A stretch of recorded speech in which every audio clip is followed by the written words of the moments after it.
పెద్దలారా మిత్రులారా అందరికీ నమస్కారం.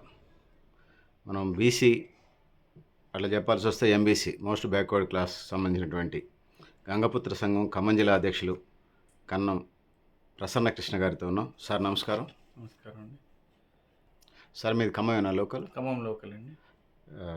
ఏం చదువుకున్నారు? నేను ఎంటెక్ పూర్తి చేశాను, ఎల్ఎల్బి పూర్తి చేశాను. ప్రస్తుతం రాజకీయాల్లో ఉండి ఎలా మరి అంతా ఇంజనీరింగ్లో పోస్ట్ గ్రాడ్యుయేట్ చేసి రాజకీయాల వైపు ఎలా అట్రాక్ట్ అయ్యారు?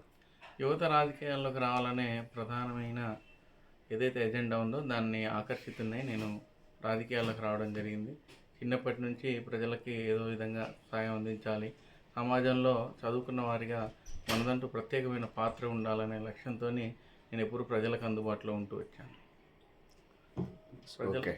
10th 1 to 10th ఎక్కడ చదివారు? నేను వివేకానంద స్కూల్ మామిలిగూడెంలో నా విద్యాభ్యాసం పూర్తి చేశాను. తర్వాత ఇంటర్ ఎక్కడ, ఏ కాలేజ్? న్యూ వేవ్ జూనియర్ కాలేజీలో ఇంటర్ చదివాను. తర్వాత బీటెక్ కిడ్స్ కాలేజీలో పూర్తి చేశాను. కిడ్స్ అంటే ఎక్కడది? మన తల్లంపాడులో కిడ్స్ కాలేజ్. ఎంటెక్ అక్కడే కిడ్స్లోనే చేశాను. బీటెక్ ఎంటెక్ అక్కడ కంప్లీట్ చేసేసారు. ఎల్ఎల్బి మానేర్ లా కాలేజీలో చేశాను. ఓకే, ఎల్ఎల్బి కూడా కంప్లీట్ చేశారు. గుడ్. మరి కుల సంఘాలకు వైపు ఎందుకు రావాలనిపించింది?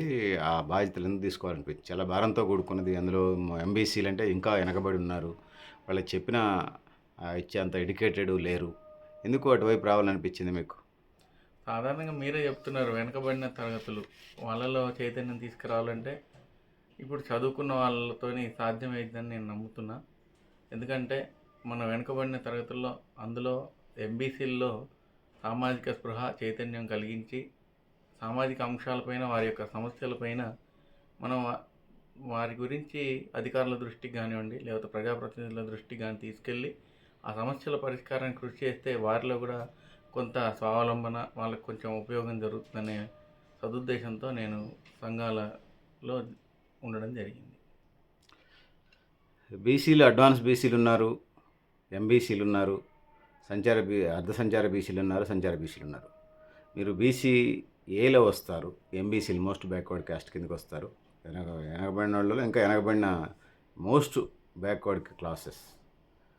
ఈ క్రమంలో అసలు మీ గంగపుత్ర సంఘానికి సంబంధించి ఖమ్మం టౌన్లో ఎంతమంది ఉన్నారు, ఖమ్మం జిల్లాలో ఎంతమంది ఉన్నారు, రాష్ట్ర వ్యాప్తంగా ఎంతమంది ఉన్నారు ప్రజలు? ఖమ్మం మీ జనాభా? ఖమ్మం కార్పొరేషన్ పరిధిలో 4 ప్రాంతాల్లో గంగపుత్రులు ఉన్నారు. సుమారు ఒక 2000 కుటుంబాలు ఖమ్మం నగరంలో ఉన్నాయి. అదేవిధంగా ఖమ్మం జిల్లా విషయానికి వచ్చినట్లయితే మనం అనేక మత్స్య పారిశ్రామిక సహకార సంఘాల్లో అయితే ఏంటి, లేకపోతే సంఘాలుగా అయితే ఏంటి, వివిధ గ్రామాల్లో అంతా కలిసి ఖమ్మం నగరంలో ఖమ్మం జిల్లాలో 15,000 మంది గంగపుత్రులు నివసిస్తున్నారు. రాష్ట్రం విషయానికి వచ్చినప్పుడు రాష్ట్ర వ్యాప్తంగా ఒక 5 లక్షల మంది గంగపుత్రులు తమ జీవనాన్ని కొనసాగిస్తున్నారు. ఖమ్మం టౌన్లో ఏ ప్రాంతాల్లో గంగపుత్రులు ఉన్నారు? ఖమ్మం నగరంలో జూబ్లీపుర, సారథి నగర్, అదేవిధంగా వెంకటేశ్వర నగర్ ప్రాంతంలో, అదేవిధంగా గుట్టల బజార్ పంపింగ్ వెల్ రోడ్ ప్రాంతంలో, శ్రీనివాస నగర్ బెస్త కాలనీ ప్రాంతంలో, అదేవిధంగా బురాన్పురం ప్రాంతంలో, అదేవిధంగా రాపర్తి నగర్లో, ఇలా అనేక చోట్ల గంగపుత్రులు నివసిస్తున్నారు. గంగపుత్రులు బెస్తా ఒకటేనా? ఒకటే అండి. బీసీఏ వస్తుందా మీది? బీసీఏ సీరియల్ నెంబర్ 1లో వస్తుంది. అంటే బాగా వాళ్ళు అప్పుడు స్వతంత్రం వచ్చినప్పుడే గుర్తించారు బీసీఏలో సీరియల్ నెంబర్ 1 అంటే బాగా. ఎంబీసీల్లో కూడా ఇంకా బాగా వెనకబడిన వర్గాలు అనేది ఆనాటికి ఉన్నటువంటి పరిస్థితులు. మరి మీకు సంబంధించి ఎవరైనా ఎమ్మెల్యేలు ఉన్నారా?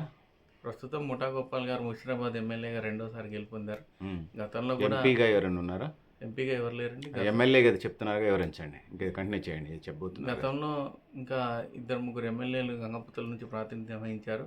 ప్రస్తుతం తెలంగాణ రాష్ట్రం ఏర్పాటయ్యాక చేపలు పట్టే వృత్తి జీవనాధారంగా కేవలం 4 ఉపకులాలు మాత్రమే మిగిలి ఉన్నవి తెలంగాణలో.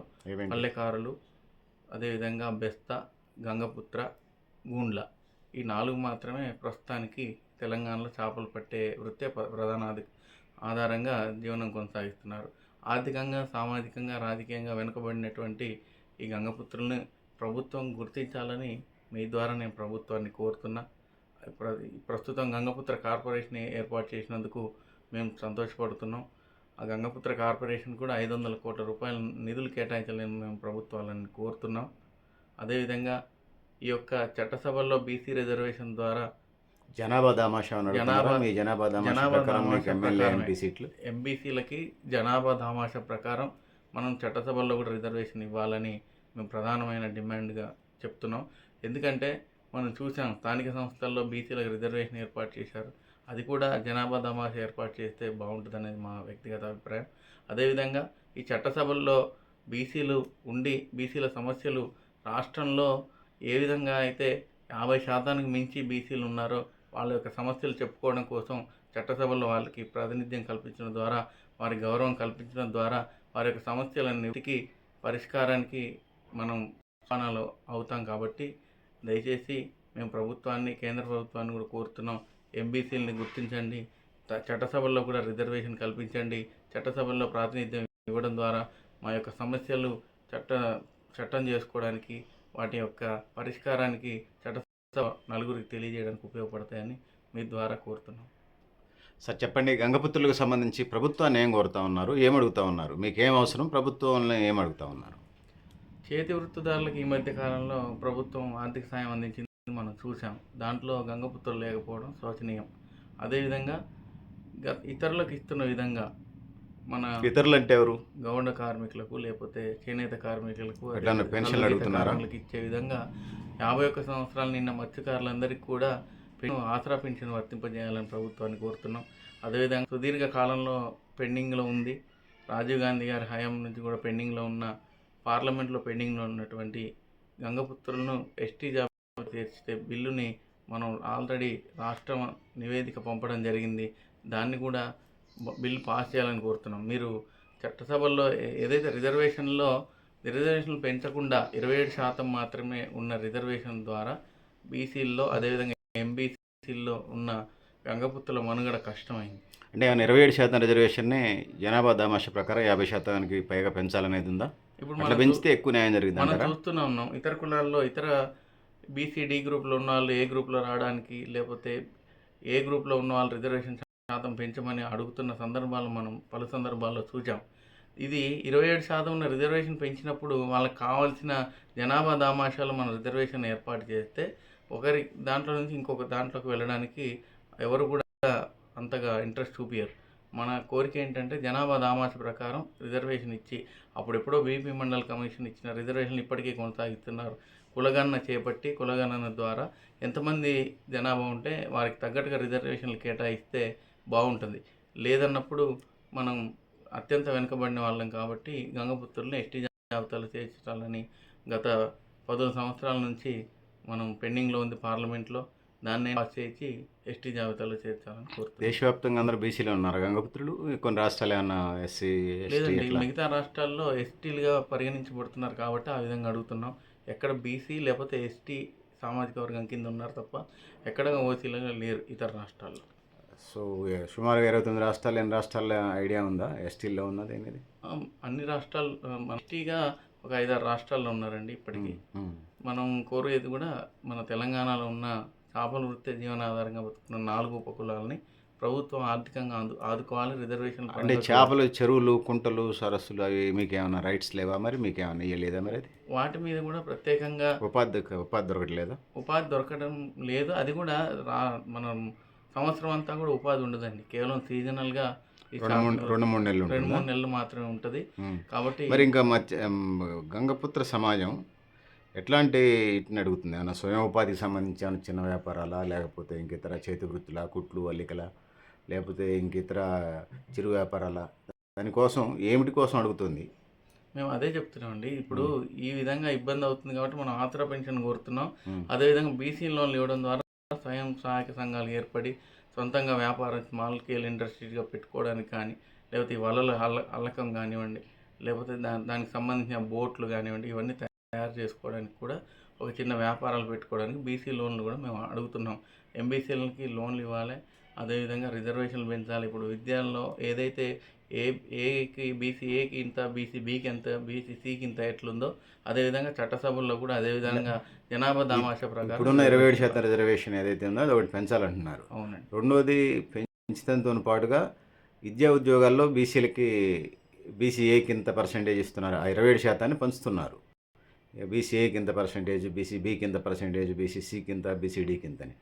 అట్టనే విద్యా ఉద్యోగాలతో పాటుగా ఎమ్మెల్యే ఎంపీ సీట్లో కూడా ఏబిసిడి పంచితే బాగుంటుంది అంటున్నారు. అవునండి. అంతేనా? అంతే. ఓకే. దానివల్ల బీసీ ఉపకులాలకు కూడా న్యాయం జరిగింది న్యాయం అనేది. జరుగుతుంది, సంచార జాతులకు న్యాయం జరుగుతుంది. సంచార అర్ధ సంచార జాతులకు కూడా ఎక్కువ ఎందుకంటే ఉపయోగం జరుగుతుంది. స్వాతంత్రం ఆ జాతుల నుంచి కూడా. స్వాతంత్రం వచ్చిన నాటి నుంచి కూడా వెనుకబడిన తరగతులు కానీ గుర్తించబడుతున్నారు. ఇంకెప్పుడు వాళ్ళకి చైతన్యం వస్తుంది, ఇంకెప్పుడు వాళ్ళు చట్టసభలో అడుగు పెడతారు, ఇంకెప్పుడు వాళ్ళకి గౌరవం లభిస్తుంది. 77 స్వాతంత్రం వచ్చి సంవత్సరాలైనా కొన్ని 77 ఉపకులాలు సంవత్సరాలైనా ఇంత మట్టికి ఎన్ని గవర్నమెంట్లు మారినా ఎంతమంది నాయకులు వచ్చినా ఎంబీసీలకు ఏ విధమైన ఉపయోగం జరిగింది? ఖచ్చితంగా న్యాయం చేయాలి. న్యాయం చేయలేదని కూడా పూర్తిగా మనం చెప్పలేము. నా వ్యక్తిగత అభిప్రాయం. న్యాయం జరగాలి, అందరికీ సమానమైన హక్కులు రావాలి, అందరూ ఎదగాలి అంటే దీన్ని కూడా జనాభా దామాషా ప్రకారంగా రిజర్వేషన్లు కేటాయించి చట్టసభలకు పంపడం ద్వారా అందరికీ సమాన హక్కులు కల్పించిన వాళ్ళం అవుతాం అనేది నా అభిప్రాయం. సరే చెప్పండి, విద్యారంగంలో లేకపోతే ఉద్యోగ రంగంలో చదువుకుంటున్నారా పిల్లలు? చదువుకున్న వాళ్ళు ఉంటే ఉద్యోగాలు వస్తున్నాయా? ఎంత శాతం మంది చదువుకుంటున్నారు?